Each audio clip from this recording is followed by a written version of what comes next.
Salam sejahtera untuk kita semua. Ini jam ngantuk. Barusan selesai makan siang.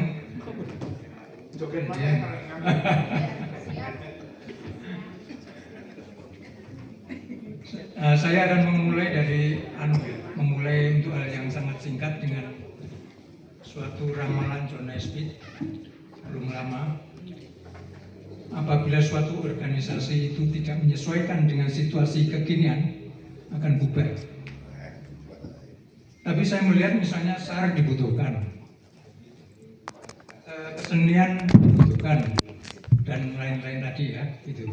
Cuma perlu disesuaikan lagi apa sih minat daripada teman-teman ini semua, harus dicocokkan, dan kebutuhan masyarakat. Jadi kita bisa hura-huri dan segala macam kalau itu nggak dibutuhkan kalau sekarang, seperti misalnya teknologi IT, kemudian kecerdasan buatan dan banyak. Saya kira banyak teman-teman yang bisa melakukan itu untuk kepentingan masyarakat, bangsa dan negara secara umum. Jadi kalau kita stagnan pada suatu hal yang sangat tradisional, maka tidak bisa diharapkan bahwa Ika Makarta ini akan eksis lama. Tadi disampaikan sama Bapak Rektor Stiper ya, bahwa Ika Makarta harus punya ikon. Coba kita pikir, apa sih dengan Ika Makarta di DIY ini yang bisa diterima oleh masyarakat, diterima oleh pemerintah daerah, diterima oleh stakeholder yang lain? Itu pertanyaan yang sangat harus kita renungkan. Kalau kumpul-kumpul saja, tidak ada artinya kalau tidak bermanfaat. Tapi pada teman-teman yang tadi kesenian dan SAR itu sangat bermanfaat. Karena memang perkembangan situasi bencana hidrometeorologi akan berkembang terus. Kemudian dengan kesenian kita menjadi pribadi yang sangat santun, hatinya lembut dan sebagainya. Saya ingat pertama kali pada waktu saya di Yuda 0 itu ketemu dengan diceramai oleh Bapak Menteri Pendidikan Nasional, Bapak Daud Yusuf. Beliau mengatakan, adik-adik mahasiswa ini berangkat dari mahasiswa. Mahasiswa adalah komunitas berpikir. Tapi selanjutnya kok terjadi salah kaprah. Begitu topi baja di kepala kita, otak itu turun ke dengkul, ke lutut. Jadi kita itu senangnya lari-lari, nembak-nembak, dribbling dan sebagainya, merayap-rayap. Saya ingat pada waktu begitu akhir tahun 77, saya studi Bandung ke Institut Teknologi Bandung Mahawarman. Mas-mas itu mengatakan, Joko, kalau kamu hanya main kopral-kopralan saja, sampai kapan kuatmu? Di Jogja itu ada batalion 403, lebih kuat, lebih hebat, megang senjata, lebih kuat secara fisik, diajari berbagai macam ilmu militer. Tapi kalau menwa tidaklah, begitu ya. Menwa itu harus berpikir, begitu. Dijelaskan bahwa Institut Teknologi Bandung itu dibagi alumni yang bergerak di bidang teknologi, dia menciptakan baju rompi anti peluru. Ya, yang jurusan teknik sipil, alumni, dia bergerak di bidang konstruksi. Makanya alumni Institut Teknologi Bandung itu punya kerjasama dengan Kementerian Pertahanan. Jadi tidak seperti di tempat-tempat lain yang hanya secara fisik kegiatannya. Nah, teman-teman di ITB menyarankan bahwa mayoritas di kota Yogyakarta ini adalah kota yang punya seni budaya yang tinggi. Saya kira alumni-alumni nanti menwanya juga bergerak dengan situasi sosial budaya di DIY. Dengan tidak mengecampingkan misalnya Mas Sugeng, ahli di bidang pengeboran, pertambangan dan sebagainya, perminyakan. Tapi intinya heavy-nya di situ. Supaya kita tenaga pikirannya itu bisa tersalur dengan efisien dan efektif. Begitu. Itu sebagai awal diskusi pada sore hari ini. Dan kalau khusus untuk Ika Makarta, Saya bukan orang yang terlalu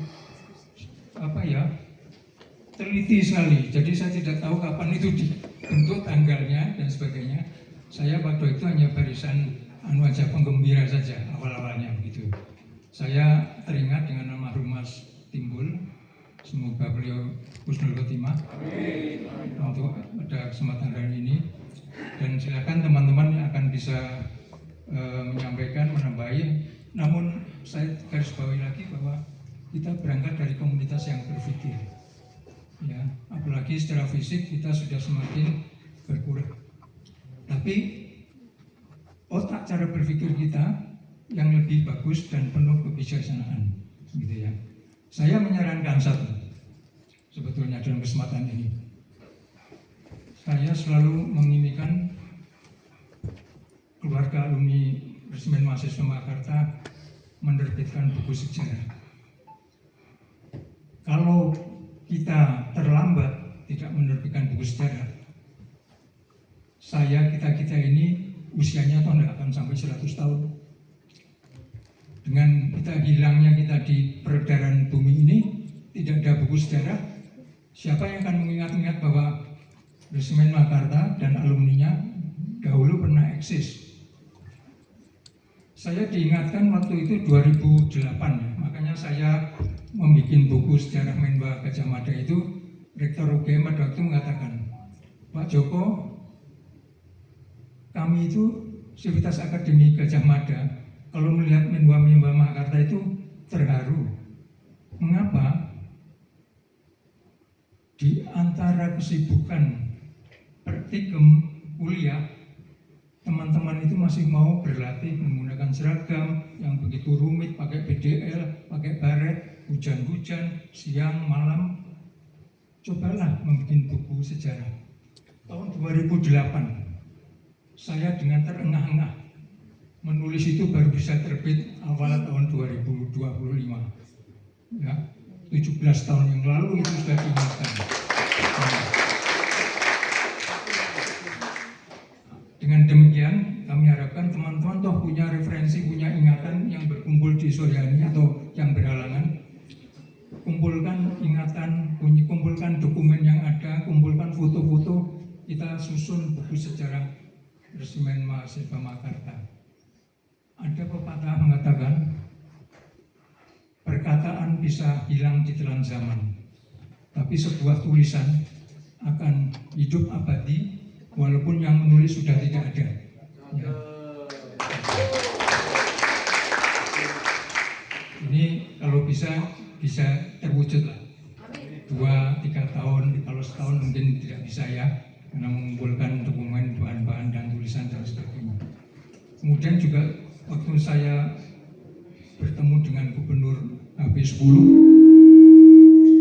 sama beliau mengatakan, dulu zaman ayah saya HP9, kalau bersama adik-adik Resimen Mahasiswa ini kelihatan ada kegiatan. Tapi setelah HP10 dilantik, kok Resimen Mahasiswa Makassar aktivitasnya berkurang.